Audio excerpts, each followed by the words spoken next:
all good workers this year. Our union, NALC Branch A2, voted unanimously at our July membership meeting to endorse this rally against postal privatization. Yes, we did. Yes, we did. So which side are you on now? Which side are you on? Which side are you on? The mail plant is being dismantled, and postal mail handlers and clerks are losing their jobs in Salem as the work is being subcontracted to low-wage, non-postal, non-union Matheson flight extenders here in Portland. At the same time, Portland postal truckers are being put on standby while low-wage, non-postal, non-union Dillstar route trucking takes their work. This is privatization and union busting, and it's being carried out in the name of a phony financial emergency. Hey, hey, ho, ho, privatizers have got to go. Hey, hey, ho, ho, privatizers have got to go. Hey, ho, ho, union busters have got to go. That's disgusting. Union busting! That's right, that's disgusting. The people that's referred to 4 times in the opening paragraph of the Act of Congress in 1970. Stand up, fight back! When postal customers are under attack, what do? Stand up, fight back! Listen to these words from the Act of Congress which created this Postal Service. The United States Postal Service shall be operated as a basic and fundamental service provided to the people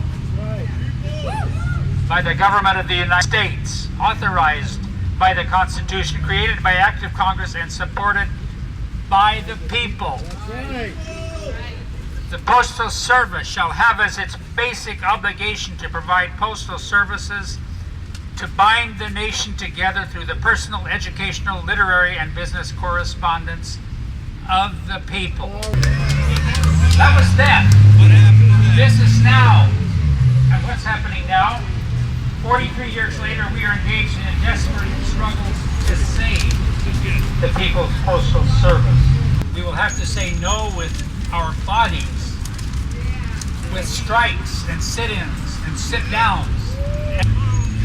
I'm happy to say that communities and Postal Workers United in Portland and across the country are already engaged in campaigns of resistance that are starting to worry the powers that be. When they established the post office, Benjamin Franklin did that in the Continental Congress, and that was very helpful in planning the revolution because then they had a way to mail each other letters and organize make the revolution against Britain successful.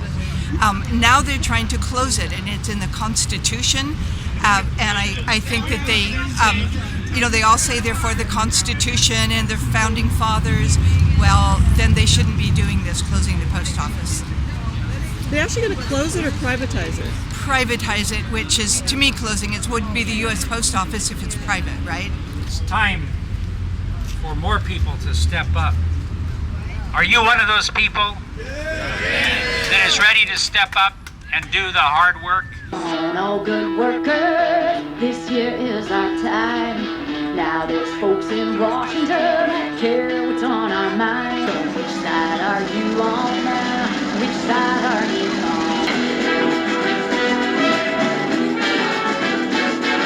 on? Too many of our public services are being eroded by greedy corporations, and our politicians are letting it happen, and we have to get those politicians on our side, get them to stick up for us, so that's why I'm here.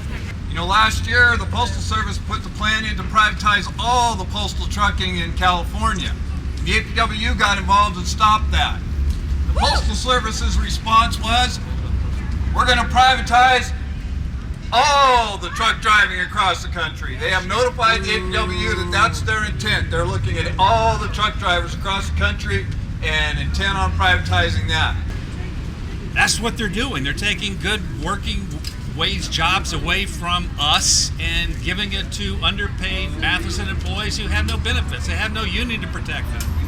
And that's wrong. We all know it. Hey, hey, ho, ho, union busters have got to go. Hey, hey, ho, ho, union busters have got to go. Hey, We hey. provide valuable services to the city of Portland, and we directly are standing united with our postal workers and their unions because we're facing the same pressure they're facing. This is a nationwide attack against public employment. We applaud the fact that many have gone to jail for civil disobedience in this grassroots campaign to save our 238-year-old public treasure known as the United States Postal Service. Yeah. Right. All Americans must learn more about the phony financial crisis, the devastating management decisions, and the greed-inspired postal privatization schemes. Go to NALC.org and other websites trying to save the Postal Service. There is positive legislation, H.R. 630, sponsored by Representative Peter DeFazio, to correct the financial issues, prevent further degradation of service, and rebuild the essential universal mail delivery system the current Postmaster General Patrick Donahoe is rapidly dismantling. Happy birthday, Postal Service! Happy birthday, Postal Service!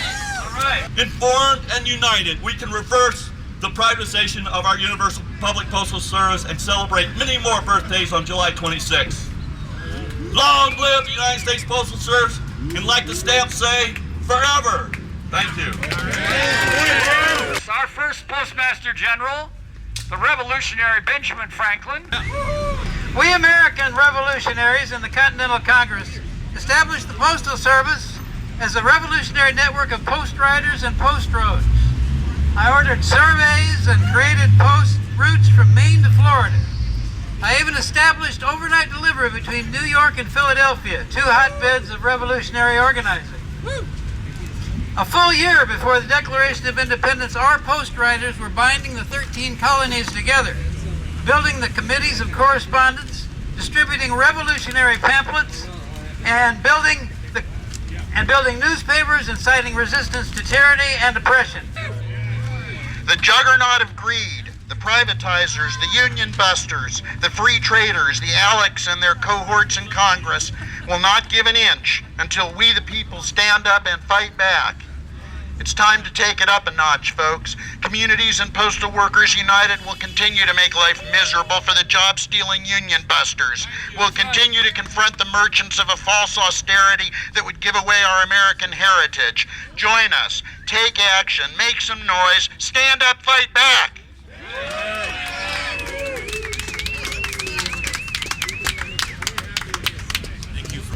And they've got the people mad at the government when they really need to be mad at the business community, and mad that the business community is running the government because they're not running the government. The direction shouldn't be austerity, it should be wealth sharing, job sharing. Come on, all good workers, this year is our time. Now there's folks in Washington that care what's on our minds. Come on, voters, let's all vote next time. Show 'em which side are you on now, which side are you on? Privatization! Go to union busting! Go to union busting! All right. Got it. Thanks, everybody. Woo!